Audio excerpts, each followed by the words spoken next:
And with that, it was official. Governor Phil Scott spent Wednesday, October 10th, traveling across the North Shire, making several stops in Manchester, including one at the Hampton Inn and Suites, where he cut the ceremonial ribbon for the new bus service that connects Manchester and Bennington with the train and bus stations in Albany, New York, as well as the Albany Airport. The governor joined several other speakers in celebrating the launch of the new service, which many local businesses are hoping will provide a way for more visitors to reach the area without needing automobiles. Today is like 13. It's wonderful. I think we saw that again as a result of this. It's convenient. But it was also a combination kind of the end of Columbus Day weekend. People right I think it was I love that. And Bennington. I love it. How are you guys down? I'm ready to go. I do, actually. I'm probably the only governor in the U.S. that has a CDL. I know, that's fabulous. I'm pleased to welcome this new service route that provides direct access into another of Vermont's wonderful tourist destinations, anchored by Bennington, the South Shire, and Manchester, the North Shire.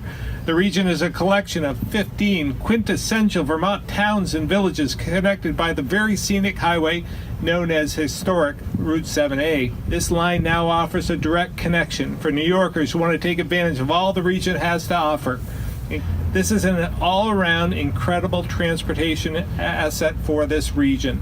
You should all be very proud of for playing a part in its implementation. I thank you to everyone who helped make this new service a reality, and thank you for having me here today. Thank you. First of all, on behalf of the town of Manchester, I'm happy to welcome the governor, commissioner, secretary, and other dignitaries to the town. I'm sure most of you have been here before, but this is a really big deal, and most of the people that have spoken before me have talked about how important it is to get people from elsewhere to Manchester. But I also think it's equally as important for people in Manchester to get where they want to go, and we have a major connection with the greater capital area of New York and New York City. People that live here have work in those places, and I think this is going to be a way for them to commute without having to drive their car and park it somewhere and get on the train. A lot of people do use the train, and this is a direct link, also air travel. But getting back to the accessibility to Manchester, this provides a link from those areas that I just mentioned, especially places south, where groups of people could begin a trip together on the train and then get on the bus and continue to one of our wonderful resorts here at which they may have a function. And that's always been a big piece of what we've needed here, is a continuous route where people didn't have to get off a mode of public transportation to get into multiple private vehicles in order to get to their final destination. Very important to our economy here and the economy of the region, the economy of the state. But the ribbon cutting wasn't done yet. The governor then lined up with several other officials from the Hampton Inn to cut another ribbon, marking the opening of the new hotel, which has actually been in operation for the past few months. The hotel's general manager, Dan DeVornoy, gave an update on how things have been going so far, and also about the effect the ITV Fest, a 4-day showing of television pilots and projects created by artists who have come to town to show their work and meet with industry professionals, is having on business this weekend. Yeah, I mean, it's certainly exceeding our expectations. We didn't really know, what to think of it at first because we didn't really have much knowledge of it,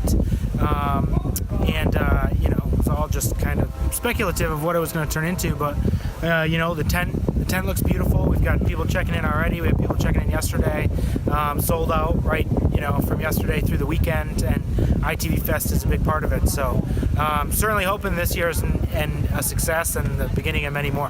Mr. Scott also made a stop at the North Shire bookstore where he gave a talk and answered questions from the audience. He discussed the emphasis on making Vermont an affordable place to live, budgeting prudently to fund necessary state services without raising taxes or fees, and laid out some ideas for the future. Working with the legislature, I'm pleased to have taken some small steps, important steps, to support workers and businesses, starting with a budget that was balanced and without raising taxes and fees for the first time in recent memory. Collectively with the legislature, we passed a budget that ensures state spending isn't growing faster than our economy or wages.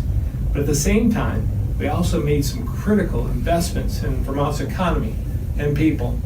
For example, we focus on housing, affordable housing, not just for those with low income, but for those in the workforce as well.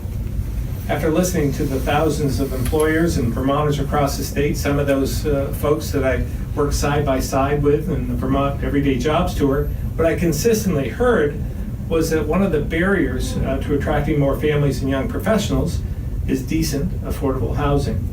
The governor was also in town to help promote the ITV Fest. To be here today on the first day of ITV Fest, and I'm confident that this will bring an enormous amount of economic activity into Vermont, not only because of this event, but by adding value to Vermont as a destination for film and independent television production, something that we haven't seen for a while, and I think that this is really fertile ground, something that we should resurrect here in Vermont, because we have such a vast amount of talent in our creative economy, and this is truly an enormous potential for being the future for Vermont.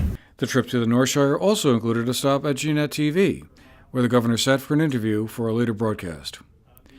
For the GNet TV News Project, I'm Andrew McKeever.